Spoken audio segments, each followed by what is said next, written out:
Hey, welcome back to my channel. In this video, I'm gonna talk about top 5 best monitor for Mac.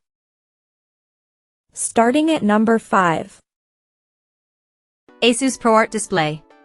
If you're looking for a budget monitor for your MacBook Air or MacBook Pro, check out the ASUS ProArt display PA278CV. Although there aren't many USB-C monitors available at a budget-friendly price, some good options are still available, but they tend to have a lower 1440p resolution than the Dell S2722QC. That's the case with this monitor, and because of its lower pixel density, text isn't as sharp. However, it's still great for productivity as it features a USB-C port with 65W of power delivery, which is enough to charge a MacBook Air but not most MacBook Pros.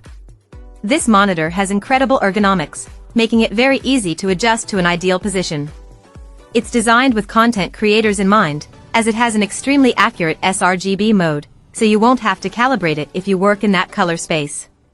However, it doesn't support HDR, which is disappointing if you're a video editor and need that. If you want a monitor that does support it, the Gigabyte M27QP is another 1440p option that performs well, but its USB-C port delivers less power. Coming at number 4.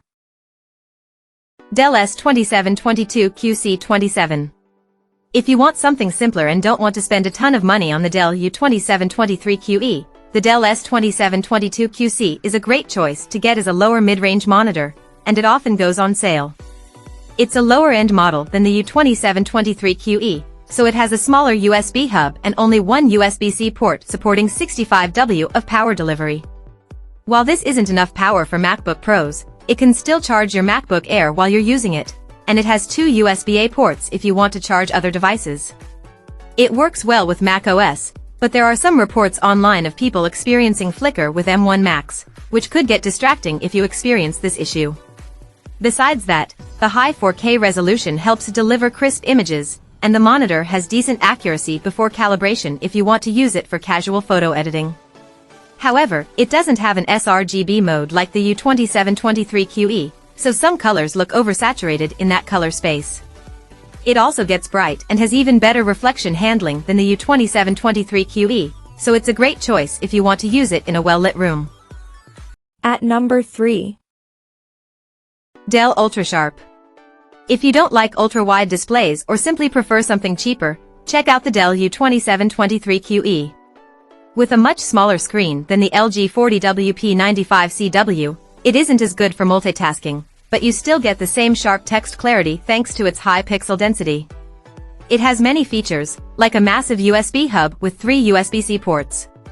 One of them supports DisplayPort Alt mode with 90W of power delivery, enough to charge some MacBooks or at least keep the battery going while you're using it. Another USB-C port is used for the KVM switch, allowing you to control 2 sources with the same keyboard and mouse, which is helpful for productivity. It has a dedicated sRGB mode that makes it excellent for content creators who don't want to calibrate their monitor, and it displays a wide range of colors in both the sRGB and Adobe RGB color spaces. If you find the 27-inch screen too small and want something bigger, the 32-inch Dell U3223QE is another alternative that performs similarly. Still, colors in HDR look undersaturated with that monitor, and it costs more for a minimal difference in performance. Number 2 of my list. LG 40WP95CW. If you like working with multiple windows open simultaneously, an ultra-wide display like the LG 40WP95CW is a good alternative to the Apple Studio display. It has fewer features than the Apple monitor, as it doesn't have a webcam or mic, and it isn't as bright either, but it supports HDR. It's a great monitor to use with a MacBook Pro as its 40-inch screen has a wide 21:9 aspect ratio, so there's plenty of space to open multiple windows next to each other. It has a 5120 by 2160 resolution, so while its pixel density isn't as high as on the Apple monitor, text still looks very sharp. Its impressive connectivity makes this great to use with the MacBook Pro or MacBook Air, as it has 2 USB-C ports supporting Thunderbolt 4. They deliver 96W of power, enough to keep MacBook Airs and most MacBook Pros fully charged while you're working. It also has a picture-by-picture mode, which is great if you want to connect multiple devices simultaneously, like if you work on a Mac Mini and MacBook simultaneously. And number 1. Apple Studio Display. The Apple Studio Display is the best monitor for MacBook Pro that we've tested. It's a newer monitor than its main competitor, the LG Ultrafine 5K, and it's a cheaper alternative to the high-end Apple Pro Display XDR, which is meant for professional content creators.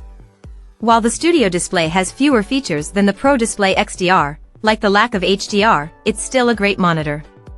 It has exceptional accuracy before calibration thanks to its outstanding sRGB mode that you can only access with a macOS device. It also delivers high pixel density thanks to its 5K, 27-inch screen, meaning text looks incredibly sharp. It has an impressive selection of additional features, including a built-in webcam and microphone.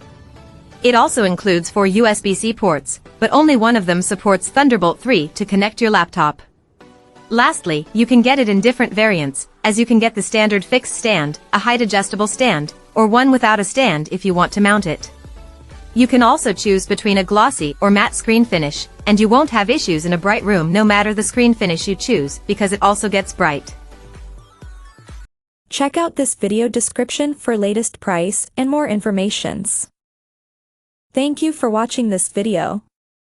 Please subscribe and stay tuned.